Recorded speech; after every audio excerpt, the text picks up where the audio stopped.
What's up, girlfriends? Welcome back for episode 9 of Shameless Ambition, the podcast. I'm Lindsay Dalen. I'm Justine Eno. And this is a very, very special episode. We are here with some very exciting news that I'm just so excited to talk about with you. Hearts are racing. Yeah, I know what over the end. You know what? The journey into entrepreneurship is not linear, and it looks different for everybody. And as women, we face a very unique set of challenges that is, I think, it deserves a larger conversation around. And in the spirit of shameless ambition and all of the goals that we have ahead of us, we have had to make some pivots in our conversations lately, right? Like there has been some big news that has affected our plans, but all the most wonderful, exciting things. And I just can't wait for 2024 and what it's going to bring for us and for our families. And our girlfriend, Justine, has some really big news to share with you this week. So I'm just going to let her take it away.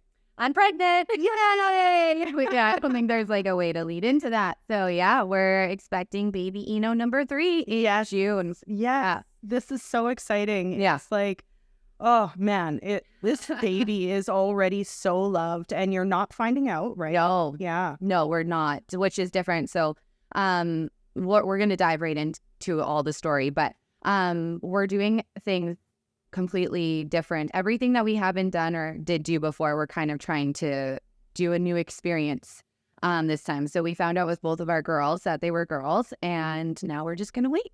It's going to be so exciting. And I mean, either way, this baby, like I said, is already so loved and is just going to be the most beautiful addition to your already so beautiful family. And like a little mini tie rolling around. Oh my gosh. Yeah. Flipping cute. Like the world needs that.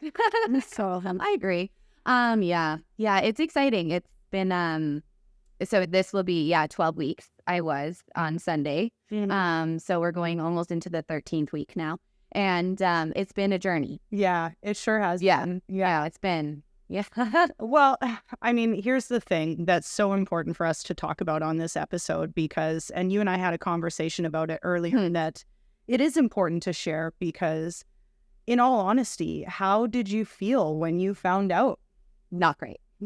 So, not great at all, actually. So I was adamant with Tyler that I was not going to get pregnant. For sure, until we were back from Mexico in January. Yeah. Because one of my best friends is getting married and I'm in her wedding. And it's just like we had so many plans for Mexico. Yeah. Like a kid-free trip. So I actually didn't even know if I wanted a third. It was like on the fence for me. And my husband was like, yeah, let's have a third. But patient with me of making that decision. And so I was like, okay, we're just not going to get pregnant until after Mallory's wedding, if that's what we decide to do.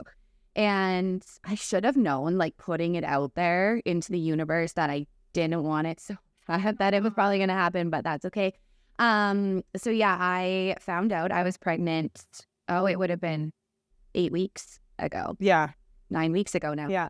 And she's been fooling you on the podcast. Oh yeah, I've been her non-alcoholic beers and all the things. And all the things. We started out in week 1 and 2 with actual mimosas. So I think we did the podcast with Shannon. Yeah. And we drank mimosas and I went home and I got so sick.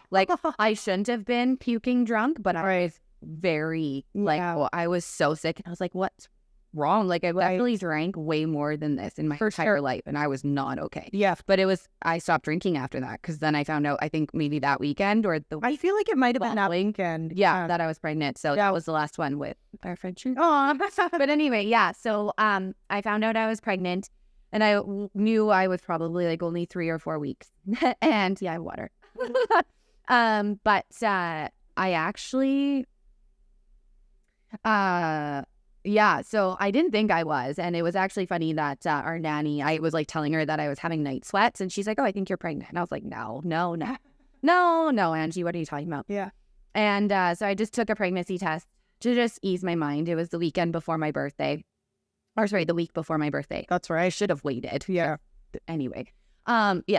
side note, if you're waiting to date, wait just a couple of days for your birthday to pass. But anyway, yeah, so I took the test and I actually put it in my sweater pocket and I forgot it was there for like an hour. Yeah. And then I was like, oh yeah, the pregnancy test is in my pocket. And I took it out and it said yes. And I was instantly shocked. Like, not the good kind of like, yay. It was like throat in my ass. Of like, this is not what? No.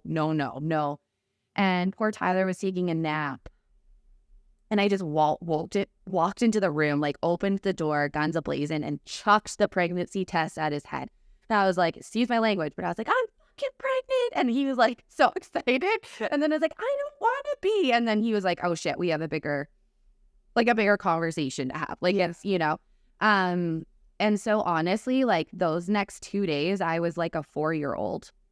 Having a tantrum. You were pretty emotional those few days. I mean, obviously you filled me in right away and we had some big conversations. And one of your greatest fears in that moment was losing everything that we were working towards. It was just like so crazy to have those conversations with you about how you were terrified that all of our dreams still weren't going to come true. Because I mean, I knew instantly that like, okay, this is a pivot for sure. However, a beautiful pivot that I'm so much more than happy to make with you.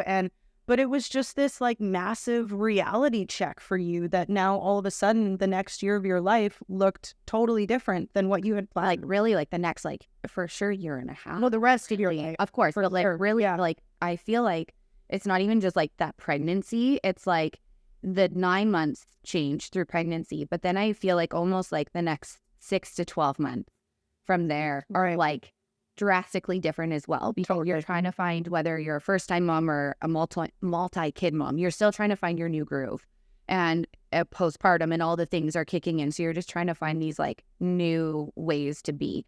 And I was so upset because I just felt like every single time in my life I started to make some headway for myself or in my career or in my ambitions or anything, it's like all of a sudden it's like, oh, pregnant. Right. And it's like, okay, like you still want to give it your all and you still want to do everything you plan, but you just sometimes cannot.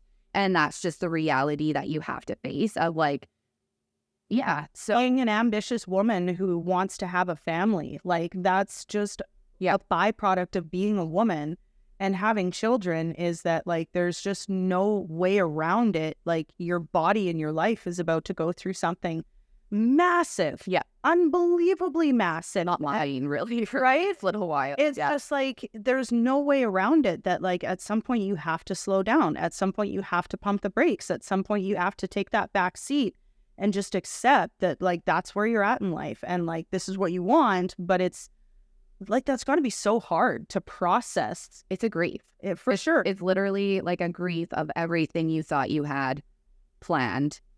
Not even in concrete, but just like a rough plan of your next, year and a half is just like, oh, okay, all of a sudden it just looks dramatically different. Yeah. And that's hard. And my husband he received it really well, like my feelings to it. He received them really, really well. And obviously he's like, if I could do this, I would, he definitely understands that portion of it. But I don't think you can understand it unless you've lived it. Like it's one of those things that you just really have to, you have to go through. And it's so tough, the duality, right? Of like being excited to start this next journey, but then like you almost feel like you're leaving something behind, or you're like now having to kind of like grow into a new person. Right. Even though I thought I was done. Not growing, but like I was the person I wanted to be. But now all of a sudden it's like, okay, we have to re-identify again because life's changing. And so, yeah, it took me a while. It took me a while to get excited. And I'm okay to say that. I've definitely had the healthy conversations with people about it. I just wasn't excited. I was sad and I was scared and angry.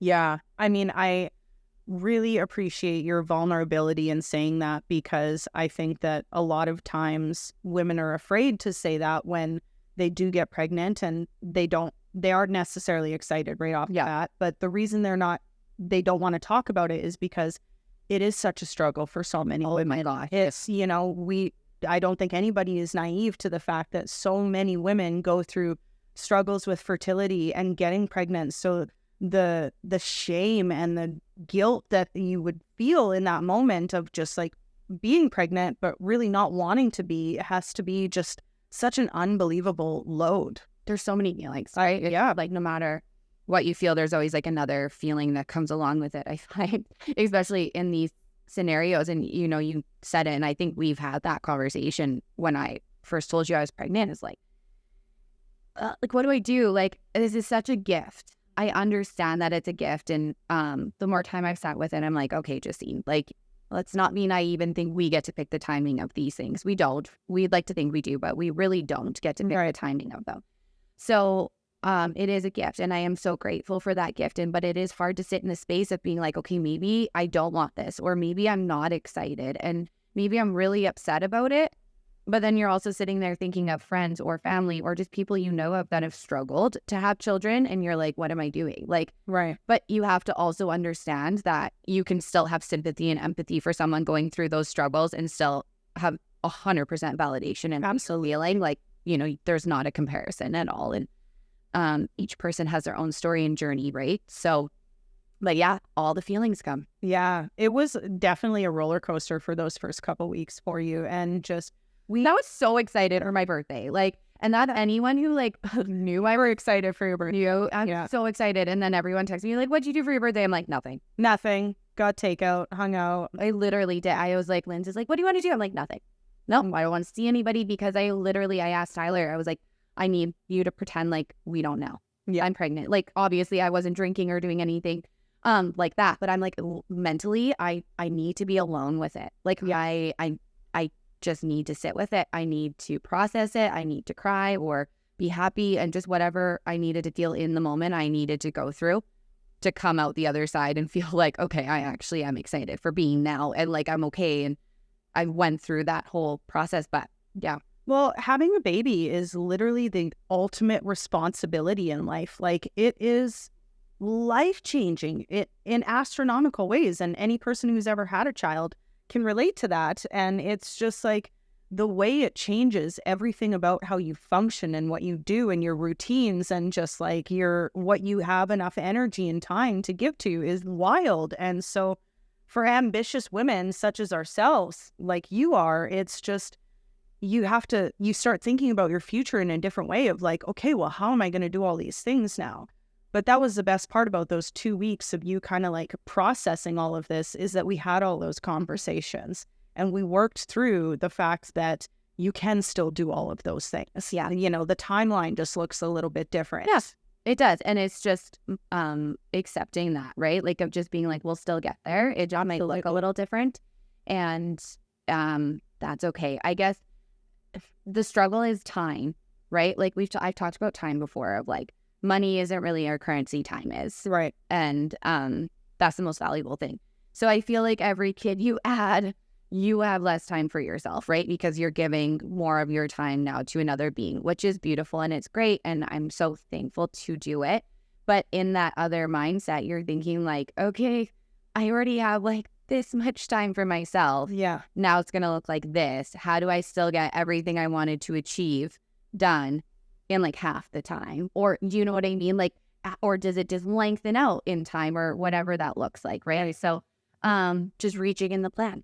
Well, and I think it'll just come down to just maximizing the time, right? Where it's just like, instead of, spending time necessarily just hanging out, having thoughts and conversations, we sit down and have much more focused, dialed, time spent together when we're not with the kids. Exactly. And thankfully, you do have a wonderful nanny and tons of help and love. And your older daughter is going to be so much more helpful with Aspen. Yeah. And it's just like, it really will be just a beautiful new routine and style and time in your life, right? And yeah, I have heard, though, that like the jump from 1 to 2 is like, that's crazy. Yeah. But the jump from 2 to 3 is like super easy. Yeah, I've also heard that. Yeah, people are just like, just lean full into it. So I'm going full in. I might have to do some work on like how to not need my house clean, because that's like a personal thing for me that I think I just like, with 3 kids, and I just need to let go. But there's things. I also think, though, that like cleaning is therapeutic for you. Like you actually just kind of love just buzzing around your house, keeping it tidy and clean, and just like reorganizing your stuff. I don't know anybody who organizes her house more than Justine does.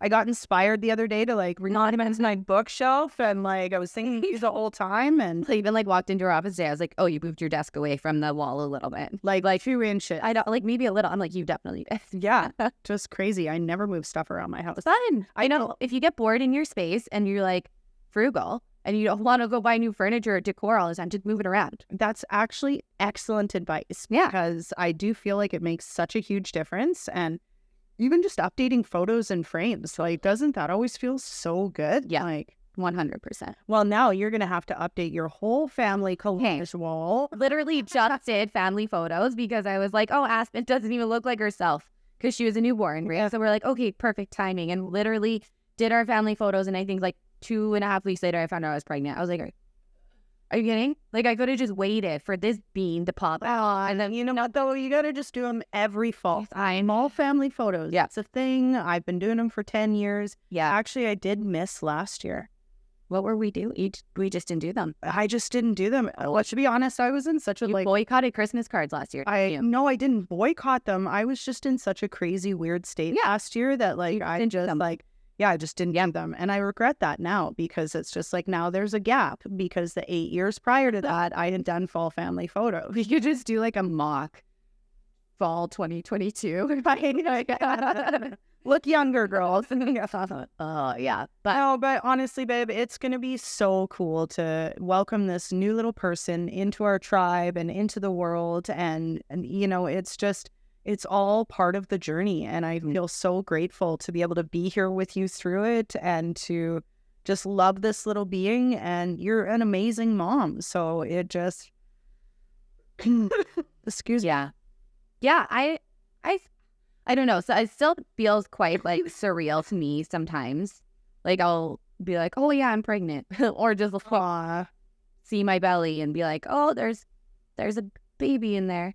It still feels a little surreal to me in moments, and sometimes I still like have a moment where I have to like sit back and I feel the FOMO, and you have to just like work through it.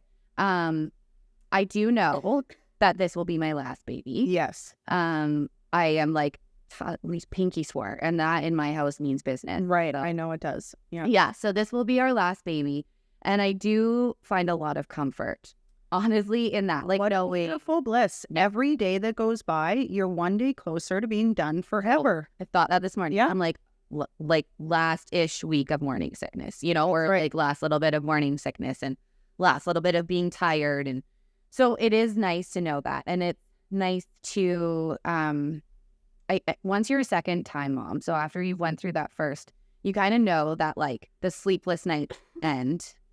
Yeah. The screaming fits end. You know that there is an expiration date to all of those traumatic things. And that they don't stay that way for forever. Whereas when you're in your first, you're like, is this going to last? It feels like eternity. Yeah. So you do have that solace, I can say, and after having like a second. What I'm finding I'm really having in the third, and knowing, again, like I said, it's my last, is just being like, all right, yeah. So there's going to be like, hopefully like 3 months or less of not sleeping. But that's it. Yeah. Then I'm done. Yeah. Except for those exceptional nights or, whatever. When you're just in mom mode, the kids are sick. Yeah, whatever it is. But like, I know that each phase, whereas with Aspen, I knew that the phase would end. But now I know with this baby, the end. Yeah.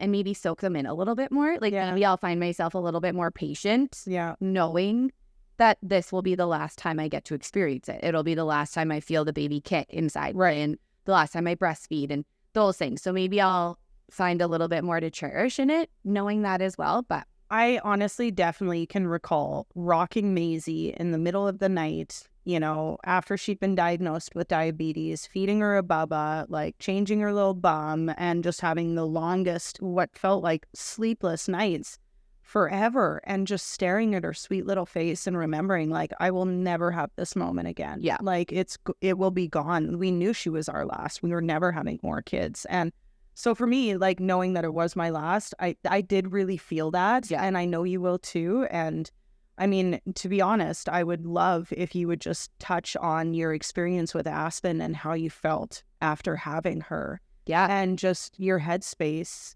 because you did struggle with postpartum and it was, you know, a pretty incredible ride for you. So how do you feel like you're mentally gearing up for baby number 3? Yeah. So dial it back a little bit. Aria. I was never, and this is funny because you know me only now. You didn't know me before kids. So I was like not in, I know you don't care to throw this word around, but I was never a high anxiety person before Aria. And then I had Aria and I got this like waves of anxiety. I would have like night terrors of her dying and just like vividly see it. So then I wasn't sleeping even when I could sleep because I was like, I don't want to see that. And it was just like so much before I'd go into Walmart with her, I would have to have like an escape plan in my head in case someone came in to like terrorize Walmart. Oh, wow. Like, who would do that? But like unless I had that plan, I wouldn't go in, or I'd be sitting in our front room breastfeeding Aria. And I think people would like drive by and do a shooting. And I'm like, we don't live in like Harlem, like or wherever, you know, like we live in like that's not going to happen. Yeah. So, but it was just like so much anxiety. But other than that, I was pretty great with Aria. Then fast forward to Aspen, and I had a home birth, and which was completely different than with Aria. And I felt soon as she came out, this instant like grizzly bear mom feeling with Aspen. And I was like, I didn't even want Tyler to hold her. Yeah. Like I was like, no, she's mine. Yeah. And I was very vocal about it. Whereas with Aria, I don't know as a first time mom if I would have been. But yeah, like I had my mom come up right away and I was really excited to see her, but I wanted her there, but I didn't. And then my dad and my stepmom came and I was like, again, I wanted them there for me so bad, but I didn't. Like I wanted everybody to leave. I wanted to be left alone. My postpartum with Aspen was silent to a lot of people. And I've talked about it more now being pregnant because I'm scared, obviously, to go through postpartum again. So I've opened up the conversation with my friends and family a little bit more. But my response from all of them is like, I didn't know. And it's like, not that I was hiding it. I just don't think that it was like so visible for everyone to see. It was such a mental thing for me. It was just dark. And I think that a lot of it had to do with being up here and like you and I were just becoming close. Like I didn't understand that. Yeah, we weren't as close as we are now when I first had Aspen. Like we talked about that. Like when our closeness really came in. Of course we were close, but not this close. I felt so alone. And like I didn't have Angie, which is our nanny.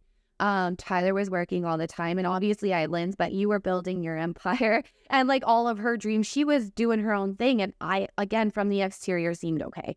I just sat in it day and day and day and alone, and Aspen was not a sleeper. She was cried, and it was dark, and there were so many days that I just wanted to leave. I was like, cool, I'm gonna go, and Tyler's got this, Angie's got this. I'm just gonna go because I'm not doing okay. And it got better. I got help. I did. Like I called in support. I definitely realized that I needed to let go with Aspen a little bit. I needed to like let other people in. And I needed time for myself. So when we lived in Central Alberta, we were so fortunate for our grandparents to take Aria whenever. And we, of course, moved up here and we had nobody to take our kids. Minus, like, of course, we have the daycare that Lindsay recommended, but I just wasn't comfortable leaving Aspen that little there because I didn't know them that well. So yeah, we're like, what are we gonna do? And we found Angie, and she's again a unicorn. Like I don't know how we crossed paths, but we did. And it was a meant to be situation. Yeah, it was. And honestly, she was like a game changer. And she just originally started coming, I think it was like once or twice a week. And then I was like, okay, how about 3 times? But to be able for her to come in and just me be able to shower or nap or go For lunch with plan things Yeah. with you or just get out and do things. It was a game changer for my mental health. But then I again went through this different thing I'd never felt before of like, Aspen's gonna love Angie more than me. Oh, Angie's raising my you had like a pretty solid, like, Yeah. jealous stage Yeah. there where like it was we had big talks about that because yeah. As Shameless happened, and that's like right around I think when Angie started. and she was with Aspen lots A around. lot. Yeah. And Yeah. then I went to Phoenix to see that. So it was like I think Aspen was only like a couple months old. Yeah, you left on the Sunday. You flew out on the Sunday after Shameless. Yeah. That's right. Because Dad was getting surgery. So my sister went down to see him, and I came home. So when I left, she was saying Mom, and she like knew who I was. And when I came home, she didn't. I like honestly, I know she knew who I was, but she could care less, and like didn't want me, just wanted Tyler, wanted Angie, and it lasted for like 2 months maybe.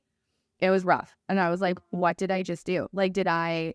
And then this whole other part of like emotions and guilt comes in of like, did I just put myself too far first that I lost my relationship with my daughter? Like, I can't get that back. Right. So it was just like these feelings of like, I'm damned if I do and I'm damned if I don't. So if I like surrender into this full motherhood, I lose me. But if I use this other option, I feel like I'm losing her. Right. And so I was like, how do I win? Like, I didn't know how to win. And vulnerability is key. Because I sat and had a really vulnerable conversation with Angie.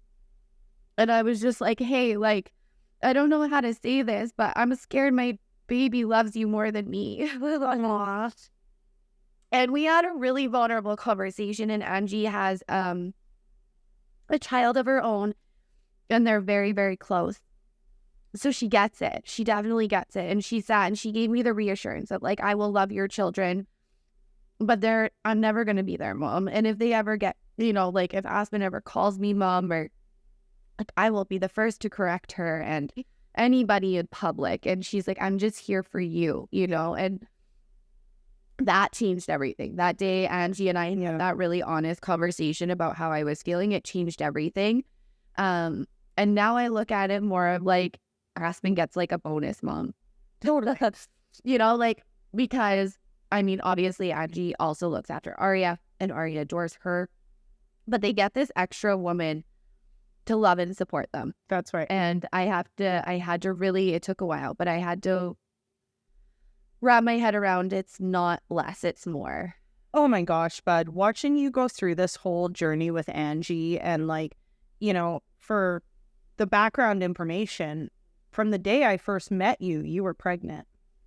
I didn't know I was pregnant though. Yeah. Like you were pregnant then. And so for the first 9 months of our friendship, you were pregnant. And like, that was all I knew of you. Yeah. And so I didn't really understand the signs of what you were going through at that time. But I did see that you needed help, especially being new to Grand Prairie and being new to the city and not having that family around.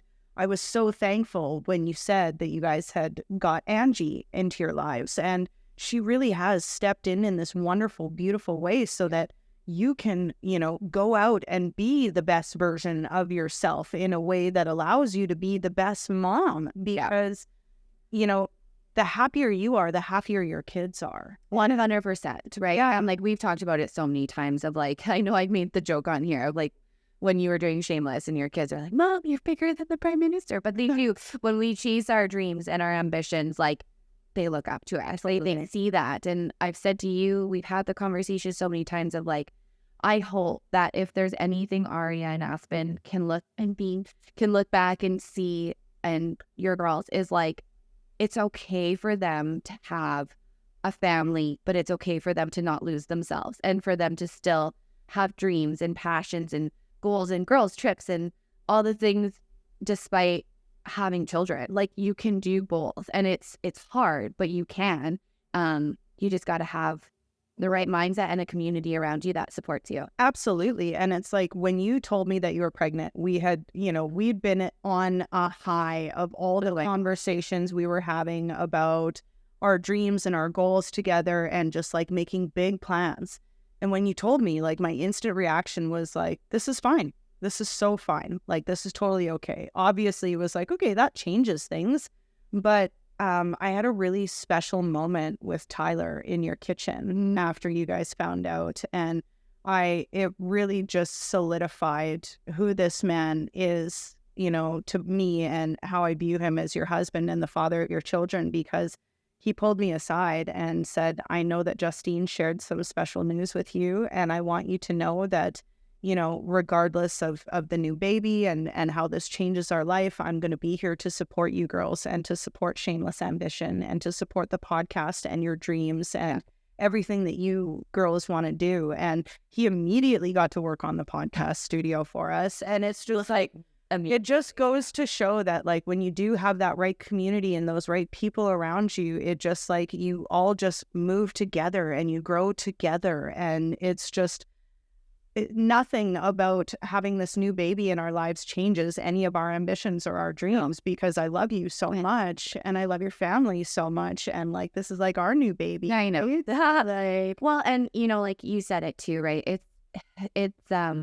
It's hard, but it's having the right community around you and, like, knowing that vulnerability is key. Like, honestly, if there's anything I've always said to the last couple of years, I shouldn't say always. So since yoga, really, vulnerability has been so huge in my life. And I know that we're all growing and I need to still be more vulnerable. I'm a pretty vulnerable person, but sometimes I hold things back. So in order to get what you need from your community or your best friends or your partners, you have to be vulnerable enough to authentically communicate what you need. To say it. Like, you do. And it can't be like Tyler coming home and being like, why are you sad, Justine? And be like, oh, Aspen cried all day. I need to, like, be like, I'm sad because I feel like a shitty mom or whatever it is, and, like, go and dial it in of, like, specific and be like, I know it's probably not true in your mind, but, like, the story I'm telling myself and I'm believing it. Like, this is where I'm at. You need to be so real with it. So when I was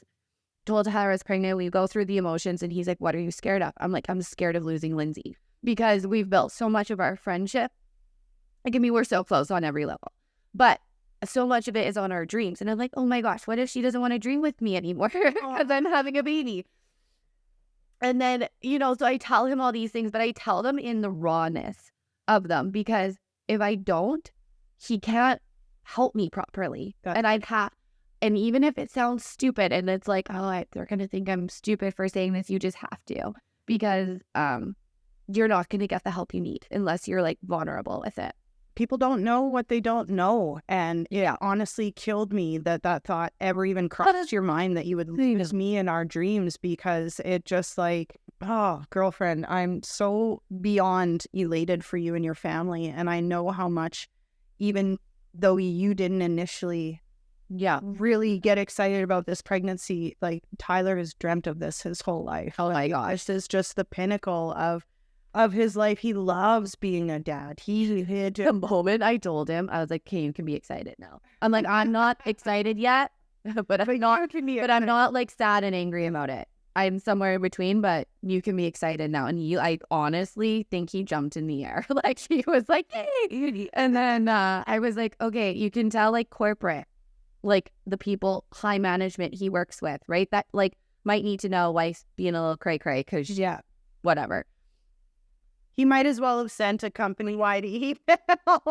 Like, I'm sure, did he? In Teams, like, the whole news and announcements? I don't know. Like, just, I didn't see anything in bulletin all over. Exactly. Like, he was super excited. So, well, and, you know, that is just literally one of the most beautiful things to witness in life, though, is, like, just this man so excited to be a dad again. Like, and like I said, he's an amazing dad, and you guys raise beautiful, wonderful kids. And so this is just another awesome contribution to society that you guys get to make. He is a great dad. He is a wonderful, wonderful dad. And I'm so grateful.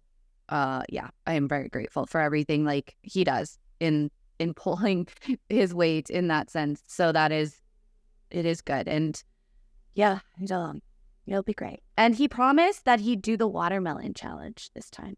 Oh, right. Where it's like he straps on a watermelon on his belly. And cantaloupes. Yeah. There we go. Oh, that'll be All day, guys. I'm gonna thank him. Yeah, I'm gonna such great we're gonna follow him all day. Exactly. Work It's to work, on a lunch meeting, to the bathroom. the bathroom. Exactly. You're gonna have to sit and then get back up, get those quads ready. Yeah, exactly. Yeah, like start to finish, day, shower to bed. Well, I mean, he'll do it because it'll be so good. He'll be hilarious. It'll be hilarious. That's what it'll be. I mean, that I'm looking forward to that. But no, it's good. We're on the other side of the grief, and we really just wanted to share this story. Like, I think the second we really talked about and really worked through, like like I said, we're like married. So it's when Lindsay and I worked through the pregnancy, we're like, we have to share it. And of course, I talked to Ty about it because some of the stuff I shared is pretty vulnerable in our relationship. But he's like, of course, he's like, you need to share because so many women probably feel what you're feeling and they're too scared, or they have that shame of what Lynn said earlier of like not wanting to feel it because other people, you know,